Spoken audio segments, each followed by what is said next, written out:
السلام علیکم ورحمۃ اللہ وبرکاتہ۔ رب اشرح لی صدری ویسر لی امری واحلل عقدۃ من لسانی یفقہوا قولی۔ اعوذ باللہ من الشیطان الرجیم، بسم اللہ الرحمن الرحیم۔ معارف و مسائل، یہ پہلا حکم ہے جو تمہید کے بعد ارشاد فرمایا گیا اور تمام تعلقات قرابت کی نگہداشت پر حاوی اور شامل ہے۔ صلہ رحمی کے معنی اور اس کے فضائل۔ لفظ ارحام رحم کی جمع ہے۔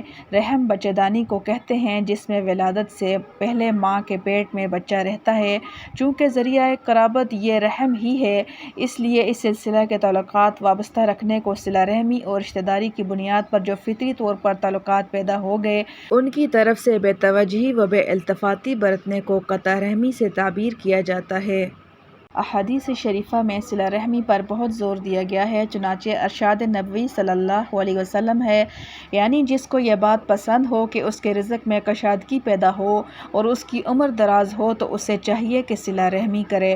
اس حدیث سے صلہ رحمی کے دو بڑے اہم فائدے معلوم ہو گئے کہ آخرت کا ثواب تو ہے ہی، دنیا میں بھی صلہ رحمی کا فائدہ یہ ہے کہ رزق کی تنگی دور ہوتی ہے اور عمر میں برکت ہوتی ہے۔ عبداللہ بن سلام رضی اللہ تعالیٰ عنہ فرماتے ہیں کہ رسول کریم صلی اللہ علیہ وسلم جب مدینہ تشریف لائے اور میں حاضر ہوا تو آپ صلی اللہ علیہ وسلم کے وہ مبارک کلمات جو سب سے پہلے میرے کانوں میں پڑے یہ تھے۔ آپ صلی اللہ علیہ وسلم نے فرمایا، لوگوں ایک دوسرے کو کثرت سے سلام کیا کرو، اللہ کی رضا جوئی کے لیے لوگوں کو کھانا کھلایا کرو، صلہ رحمی کیا کرو اور ایسے وقت میں نماز کی طرف سبقت کیا کرو جب کہ عام لوگ نیند کے مزے میں ہوں۔ یاد رکھو ان امور پر عمل کر کے تم حفاظت اور سلامتی کے ساتھ بغیر کسی رکاوٹ کے جنت میں پہنچ جاؤ گے۔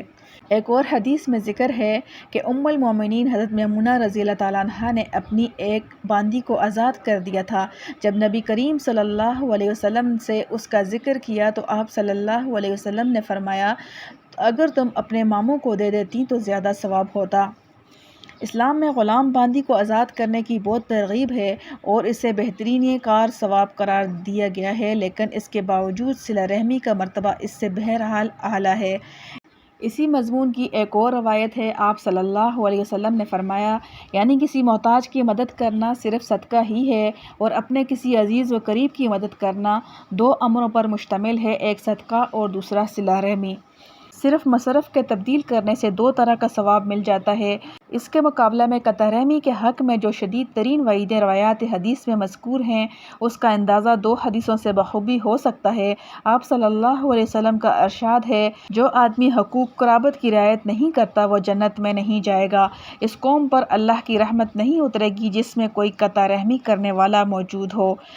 اخیر میں پھر دلوں میں ادائے حقوق کا جذبہ پیدا کرنے کے لیے فرمایا، ان اللہ کان علیکم رقیبا، یعنی اللہ تعالیٰ تم پر نگران ہے جو تمہارے دلوں اور ارادوں سے باخبر ہے۔ اگر رسمی طور پر شرما شرمی بے دلی سے کوئی کام بھی کر دیا مگر دل میں جذبہ ایثار و خدمت کا نہ ہوا تو قابل قبول نہیں ہے۔ اس سے اللہ تعالیٰ سے ڈرنے کی وجہ بھی معلوم ہو گئی کہ وہ سب پر ہمیشہ نگران ہے۔